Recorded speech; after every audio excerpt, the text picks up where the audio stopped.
That the law relies on what? It relied on sin used this law that said, I demand righteousness and I can't. And so sin used this law to deceive me, and by it kills me. Sin uses this law as a weapon. And as a weapon, he's like, I'm killing you with this, I'm condemning you, and you are going to be eternally separated. That's what sin does. He uses this law as a weapon. Now, if I'm dead to the law, guess what God just did? He took the toy out of Satan's hands. You don't play nice with this. I'm taking it away from you. And so he takes the law out of the hand. Why? Because now the law has no effect, because I'm dead to the law. The law is only for the living. That tool is no longer effective to Satan. That tool is no longer effective and it can't be used. Guess what? Now sin is rendered powerless.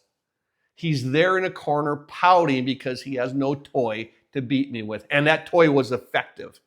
Don't get me wrong. He was killing me, and he would have killed me, and I was dead if it wasn't for Jesus Christ.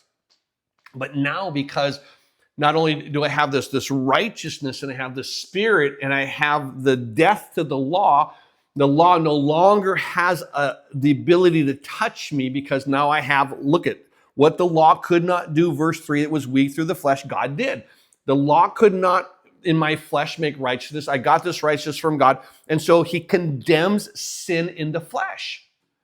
So Jesus going to the cross as a man does what? He basically renders sin inactive. Sin no longer has any power over me.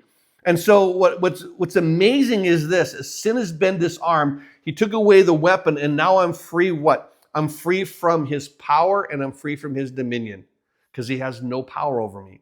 So now that you know verse 3, let's back it up to verse 1 and 2 again. Therefore, there is therefore now no condemnation to those who are in Christ Jesus. In other words, guilt penalty paid, right? Justification. For the law of the Spirit of life in Christ Jesus. So what Jesus has done in the Spirit, in other words, what he does physically, we receive spiritually. The law of the Spirit of life in Christ Jesus has made me free from the law of sin and death. That's exactly what we're looking at. Because of what Jesus did, the sin, the law no longer has a place over me, can no longer have dominion over me.